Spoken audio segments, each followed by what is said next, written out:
If you want something, go get it. Don't give me the excuses for why you can't do it, because excuses shouldn't mean shit. We can all make excuses for why something can't happen, but excuses don't produce results. 99% of failures come from people who have a bad habit of making excuses. If you ask me, if you dread going to work today and you aren't pursuing something that you are passionate about, then you're wasting away such valuable time. Life is short.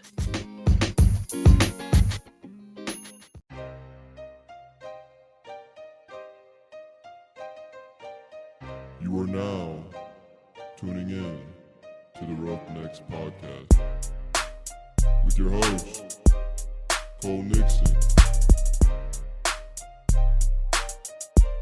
Much love. But thank you for tuning in to another episode of the Roughnecks Podcast. I'm your host, Cole Nixon. I'm a senior at Ohio Wesleyan University in Delaware, Ohio, majoring in business marketing with a minor in data analytics. I also play football for the Battling Bishops with a love for sports and entrepreneurship. That's why I started this podcast. I wanted to be able to share the knowledge and advice of sports figures and entrepreneurs with all of you. Just about every week, I try to bring on a guest who is viewed as a leader and motivator in the world of athletics, coaching, entrepreneurship, business, and just life in general. A new episode is released every single Monday morning at 10 a.m. Eastern Time. Don't miss Motivation Monday at the end of each episode. Be sure to follow us on Instagram at Roughnecks Podcast and Twitter at RoughnecksPodC1. If you want to contact the Roughnecks Podcast about potential sponsorship or collaboration, then message us on social media or email at roughneckspodcast@gmail.com. Make sure you subscribe, rate, and review so you don't miss any of our future episodes. Shout out to Dante Fair for the podcast music introduction and P&H Studio for the logo. Now let's get into this week's show.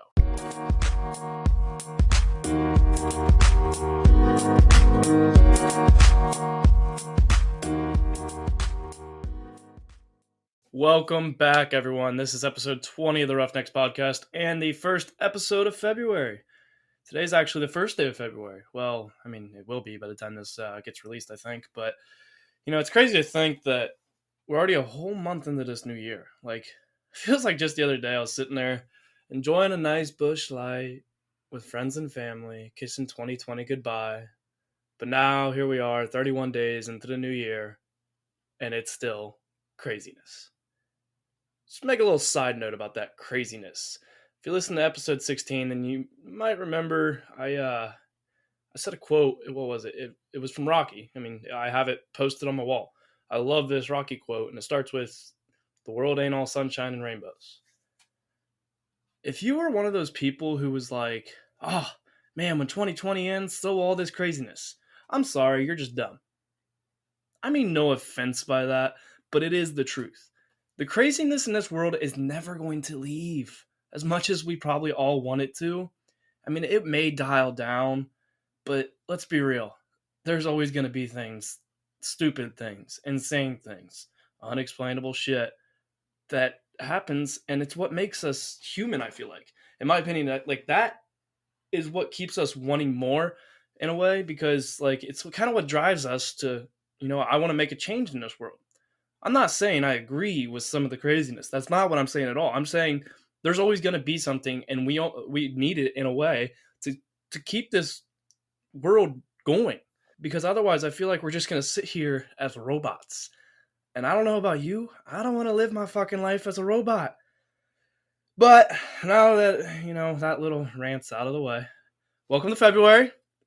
Last month we spent 4 weeks, 4 episodes, 4 weeks, letting guests tell their stories about what drives them. But, man, I feel bad because, I didn't get to the point. We have a monthly topic, and I'm like, I don't want it to be specific, super specific, but I didn't really dive into inspiration, I feel like. I mean, yeah, I asked those cliche questions. Who inspires you? What inspires you? What inspired you to do this? But I asked those, but I did a bad job. I failed. I did a bad job as the Roughnecks Podcast host. I mean, I didn't really dial into this whole inspirational thing. And, I am trying to be inspirational, and I'm failing at it. But inspiration is special, and I don't ever stop. Everyone's inspirational in their own way. Don't ever stop being inspirational. I swear each month will get better. Like, I promise you that, I feel like I've grown from episode 1 to now episode 20. You can definitely hear a difference. And some episodes are rough, but I promise they'll keep getting better. We will get to a good point. I promise. Just stick with me. In a year from now, you're going to be like, wow, like, I can't believe that that's even the same podcast. I hope. At least that's my goal. That's what I hope you say, at least. But we're now into February. We got a new topic. Again, taken from the Champions Manual. I'm not going to dive into the Champions Manual again because, I've talked about it and you guys are probably tired of it. But if you want to know what it is, if you're new to the podcast or if you haven't or you aren't sure, whatever, go to episode 16, titled Inspiration. I go into detail what it is. If you want to know what that is, then go check out that episode. But let's talk about this month's topic. It's February. So our topic, drum roll please,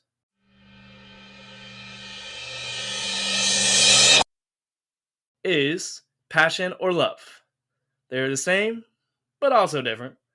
I'll mainly focus on passion. I will touch on love, but I know it's probably cliche. It's Valentine's Day, the month of love, the month of commitment. Well, commitment might be a different month for us, but you know what I mean.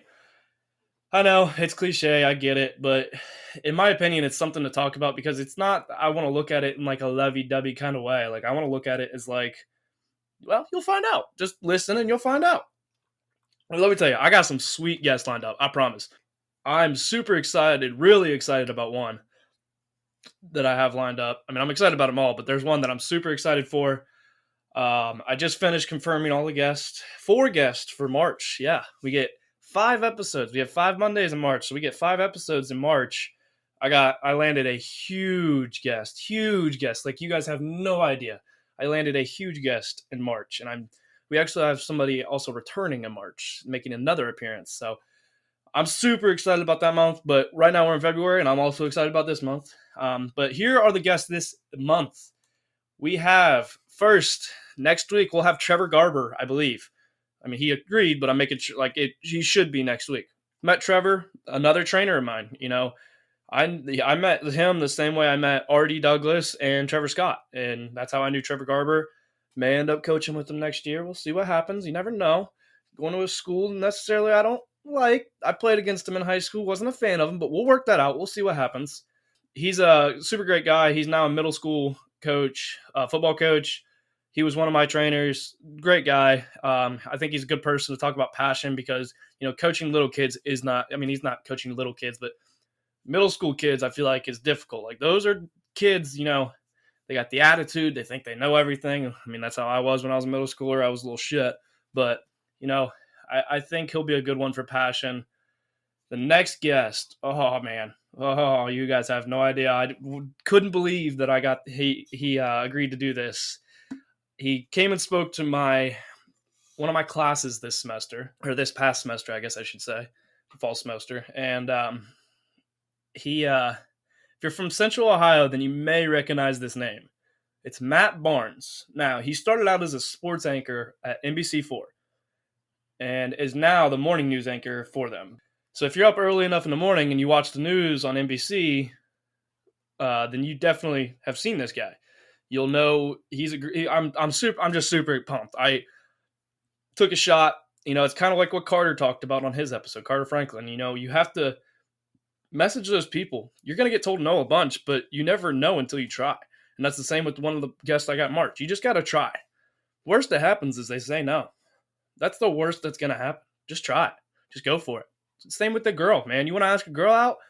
Just ask her. Just ask her to go on a date. Worst that happens is she says no. Who cares? Move on. But the final guest is Nick Moyer, a.k.a. Money Moyer. Met Moyer through Ohio Wesleyan. He will be yet another kicker from the OU roster to join the podcast. We had Schuster way back when. Our top episode ever, Schuster. He's a kicker for OU. And then Max, even though he was a student coach now, he was a kicker. And now we got Money Moyer. And you want to talk about passion and love, then you're going to want to hear what Money Moyer has to say about the Cleveland Browns. Browns fans are definitely some of the most passionate fans you will ever find.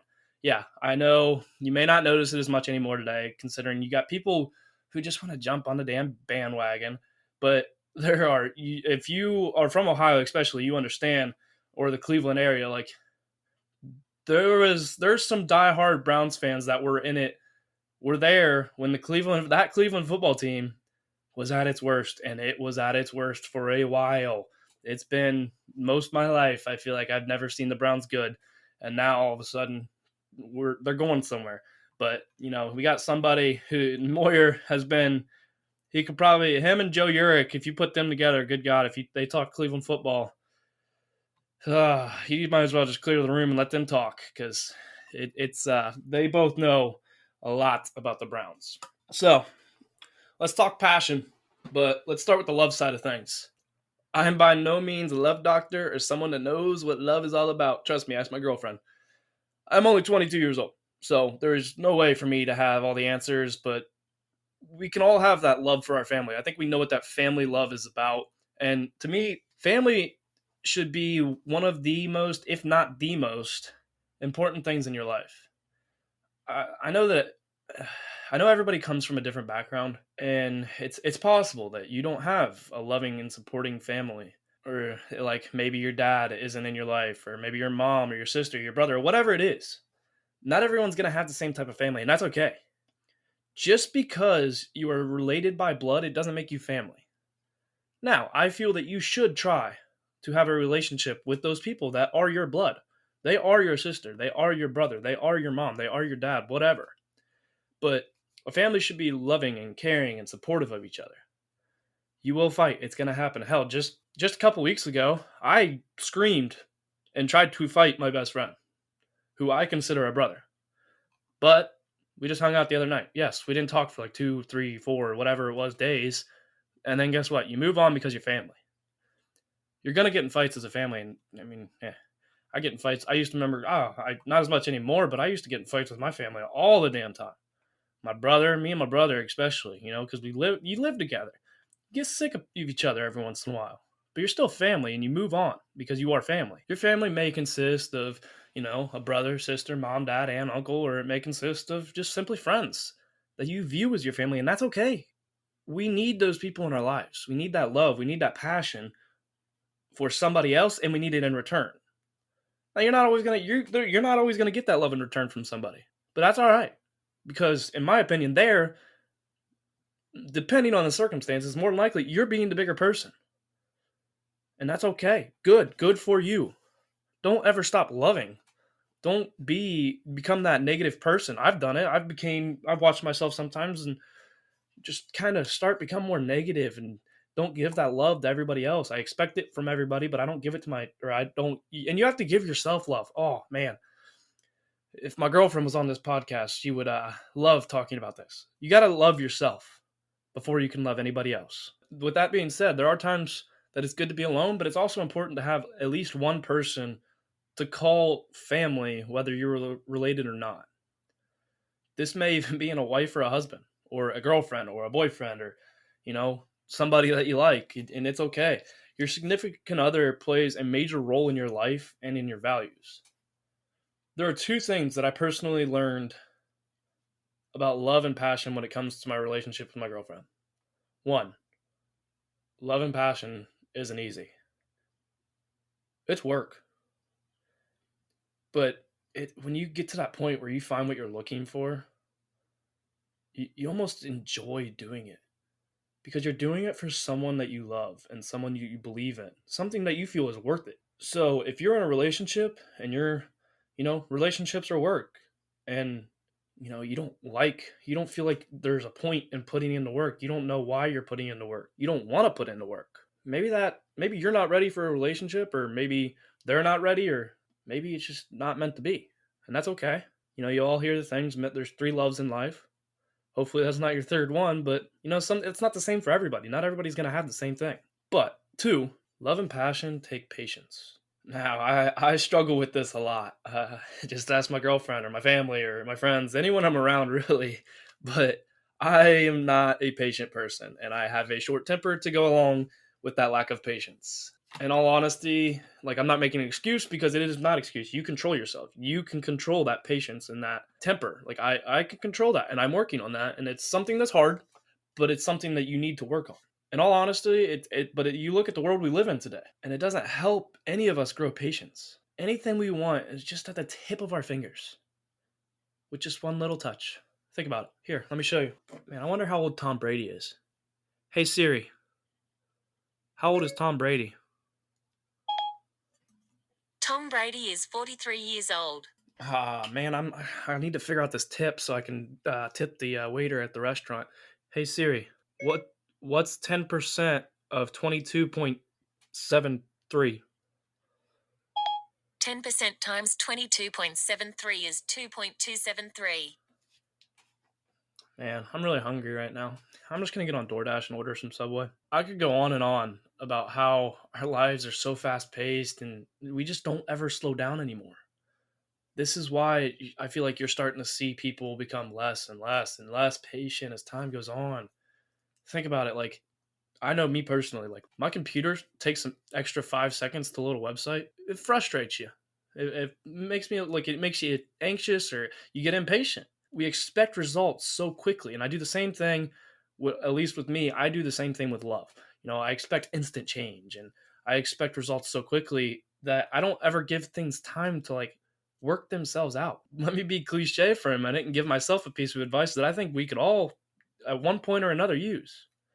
Good things come to those who wait, aka patience is key in love and life in general. Now, there is, I feel, a such thing as like being too patient and waiting too long, but that's a whole different topic that I'm not going to talk about.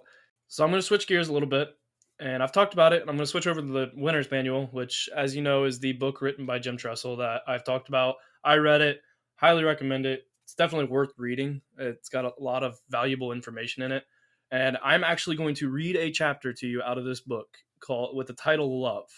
Chapter 9. And it starts with a couple quotes. Be kind to one another because most of us are fighting a hard battle. Ian McLaren. This one's from Martin Luther King Jr. Life's most persistent and urgent question is, what are you doing for others? I mean, those are both great quotes, which you'll probably see on the Instagram page. So, Chapter 9, Love, in the Winner's Manual. You never know where you're going to get a good idea that will follow your career. When I first saw the quote by Albert Einstein that is now a permanent fixture on the wall of the coaching offices, I was actually visiting Ohio State with my son, Zach. I was head coach at Youngstown State at the time, and Zach was dead set on attending Ohio State. He didn't really need to visit 100 schools. He knew where he wanted to go. As we were going through an orientation sequence, touring the campus, and finding out more about Zach's field of study, we wound up in the engineering presentation. The professor put up a slide on the screen, and this quote by Albert Einstein flashed in front of us. Concern for man and his fate must form the chief interest of all technical endeavors. Never forget that in the midst of your diagrams and equations. I was probably the only one in the room who had this thought. Oh, my goodness. Does that ever speak to football coaches? Now, I was there as a father of a prospective student. I was sitting next to my son looking at 4 years of tuition and room and board. But suddenly, I was spellbound. I felt as if I'd been searching for treasure for years and I'd finally stumbled onto it. That quotation hit me right between my eyes. I wasn't thinking about football when I walked in, but I could see those words fitting perfectly into the world of football.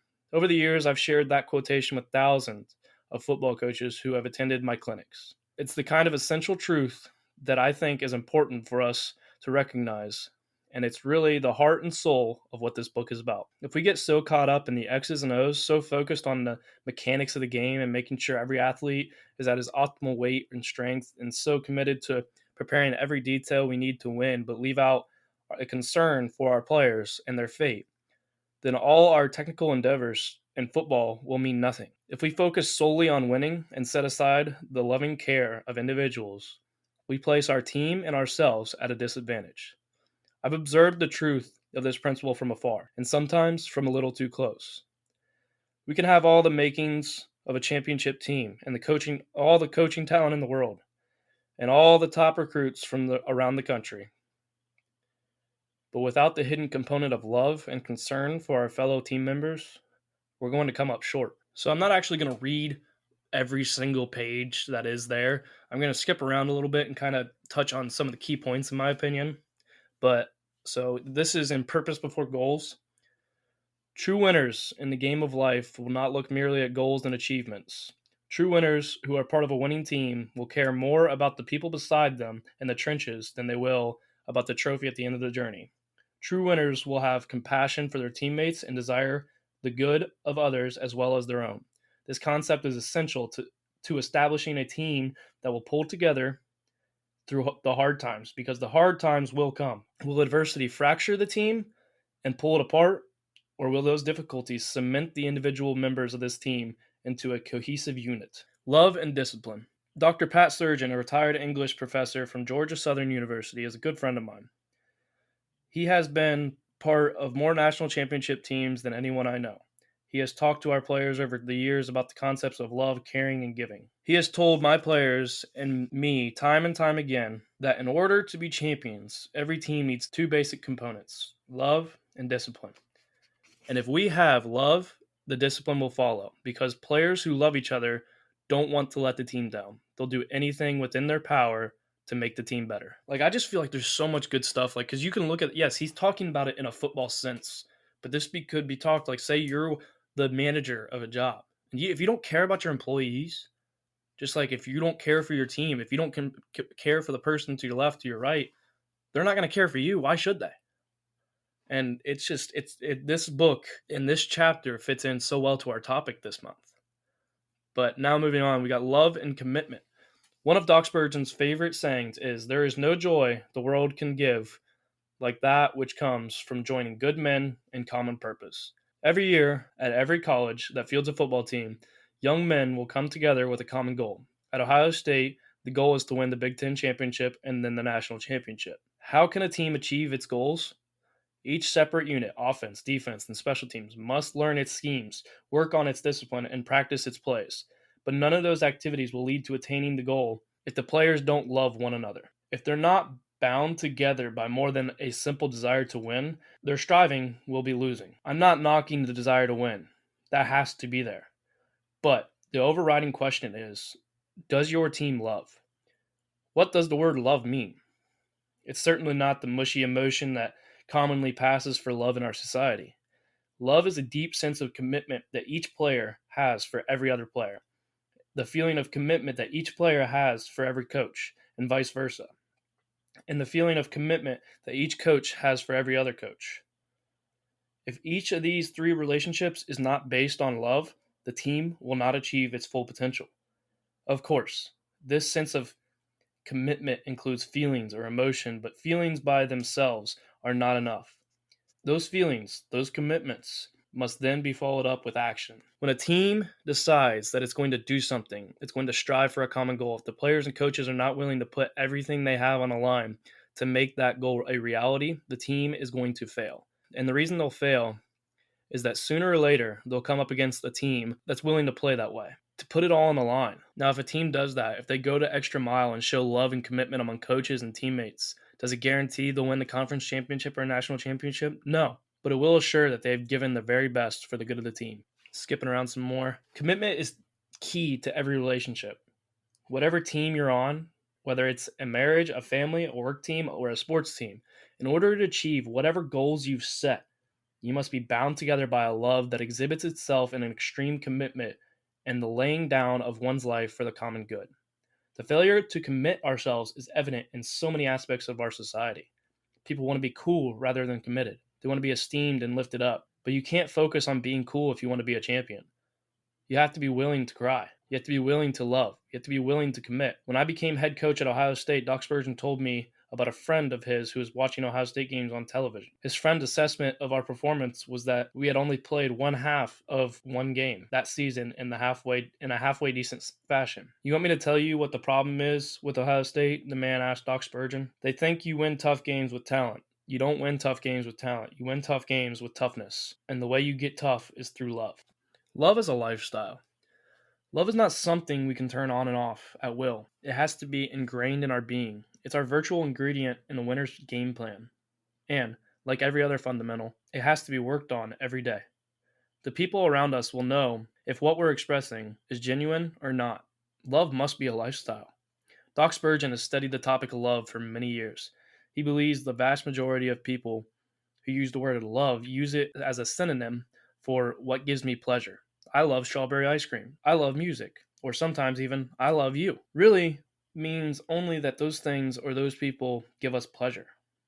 But love is much more than getting pleasure for ourselves. As we've seen in this chapter, love is a commitment, a purposeful giving of ourselves for the good of the group. In the context of a team, love shines through at some of the most incredible times. At the same national championship game where Reggie Lee stood up and gave an emotional speech, our center also spoke. Doc Spurgeon had put together a crude red and white flag representing our school's colors. The cloths were really just rags that were stitched together. Chris held up that makeshift flag in front of the whole team. It represented everyone from their different backgrounds and experiences, from different social and economical levels, and from different spiritual journeys. Look at this flag, Chris said. People would say this is just a bunch of rags, but it's a beautiful thing to me. I'm putting it above the door tomorrow, and I'm going to touch it before we go out on the field. Chris came up to Doc Spurgeon after that meeting and said, I didn't know what love was until tonight. Doc Spurgeon said that was the greatest night of his life. I have a feeling that there will be more nights like that for Doc, because he knows what love is. It can create miracles for a team. It can work its way deep into the lives of players and coaches. It's like a fountain that springs up in different ways you can't predict, but that you can count on. This book is outstanding. It really is. And, I read a little bit and you might have got bored, and I'm sorry for that. But this book is it's great. There's so much good stuff. And, it talks a lot about the football side of things and kind of more from a coaching standpoint. And there's a lot of great quotations throughout it. You can really take it and flip it on the head and look at it in so many different ways. You don't have to just look at it from a football standpoint. I don't. Now, I'm a football guy, so I understand it, and I want to coach someday, but there's other things that go into it. I mean, just think about that quote from the very beginning for a second. Concern for man and his fate must form the chief interest of all technical endeavors. Never forget that in the midst of your diagrams and equations. Like that right there, that single quotation that he saw in an engineering presentation while he was with his son at a college visit, when he wasn't even at Ohio State coaching yet, before he was coaching at Ohio State. I bet that engineering professor looked at it a whole lot different than what Jim Tressel did, obviously. Jim Tressel took it from a coaching standpoint and then put it in the coach's office. Just think about it for a second. You see it all the time. You see people who become so invested with the job that they are passionate about that they forget about something else that they care about. That may be their friends, their family, their significant others. You see relationships end because of jobs. Or you see it the other way too. Jobs end because of relationships. You can have more than one passion, and that's okay. Just don't get so caught up in the one that you forget about the others. And I think that right there can lead us to my favorite segment of the episode, which is Motivation Monday. Motivation Monday is where I feel like some of the most inspirational, as we talked about last month, stuff comes out. I mean, whether it's me or the guest on the show, Motivation Monday, usually I can see to my guest because we Zoom when I record usually, and I can just see them mean it. There's a passion behind it, and it's that's where me personally seeing it, it touches me a lot more. And that's why a lot of the clips that I post on the Instagram, the day before, the little segments of the episode or that little clip you hear at the very beginning, 9 times out of 10, that comes from Motivation Monday. I'm not saying their other stuff isn't valuable, because every guest has so much valuable information, but that is where I see the true passion come out of them. And my Motivation Monday for this week comes from a very inspirational person, Kobe Bryant. He had a big passion for basketball, as we all know. And that passion led to touching other people's lives. And he continues to do that, even if he isn't here with us today. And the other day was, I believe, the year from the crash. And I was watching an interview with Kobe, and he said this: follow your passion first. When I retired from the game, I sat there asking all the wrong kind of questions. What's the biggest industry that I can go into? All the wrong stuff. And you got to sit there and ask yourself, okay, what am I truly passionate about? What do I enjoy doing?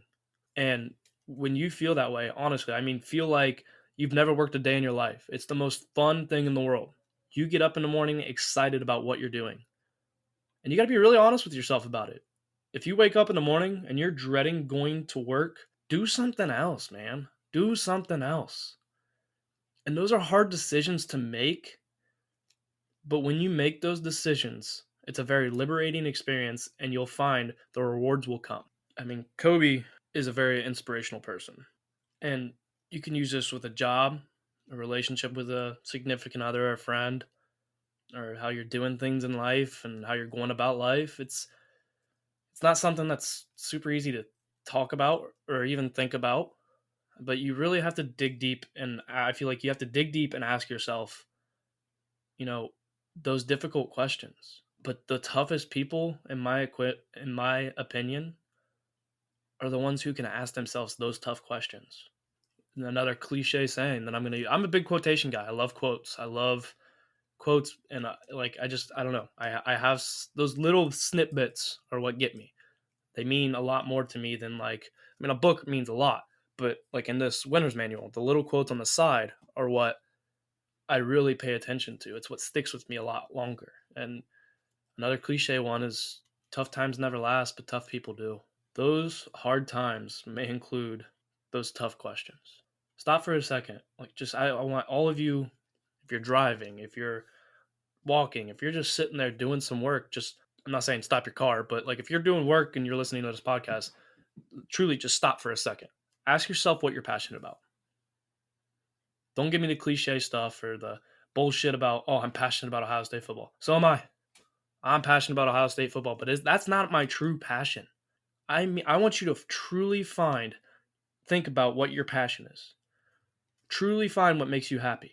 If working with autistic children is something that you are passionate about, but you're stuck working a desk job for a corporate monster, then are you really living your best life? Are you really living your life to the fullest? Don't give me the shit like, oh, I don't have the proper education or training. You can change that. You can go get that education. You can go get that training. Don't give me the shit, oh, I can't afford schooling.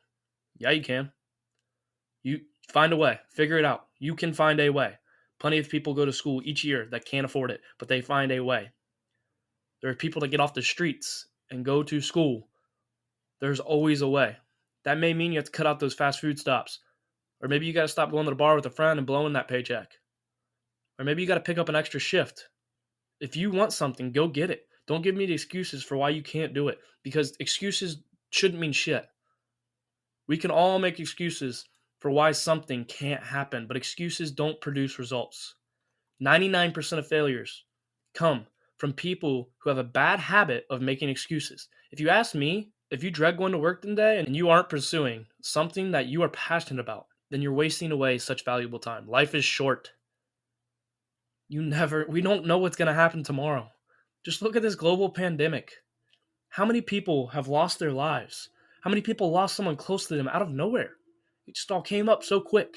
Anything can happen on any given day, so don't waste your time doing something you aren't passionate about. If you want something, go get it. Stop waiting for the right time to come. The right time's now. Stop making excuses and start producing results.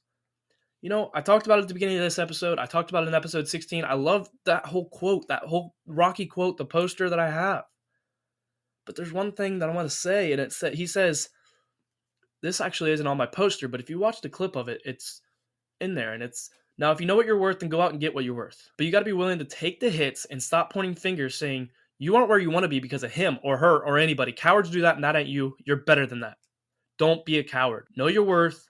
Go chase your passion. I'm not trying to make any of you question all your life decisions or be like, wow, I hate my life now. I want to motivate you to chase your passions. So with that, I'm going to wrap up this episode before I ran on for another hour because I probably could.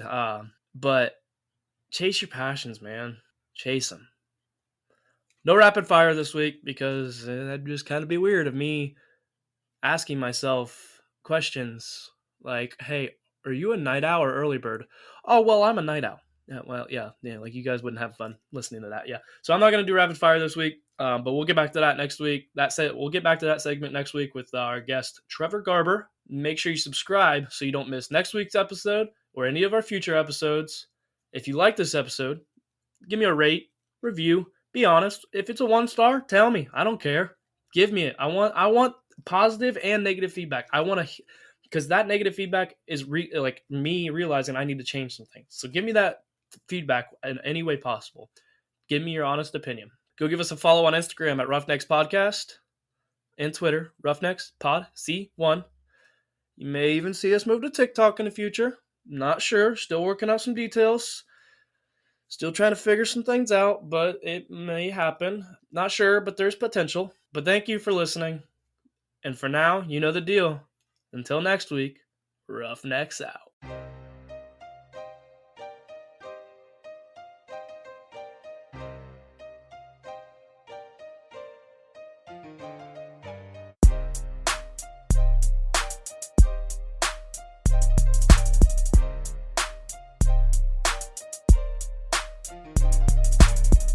Oh, thank you.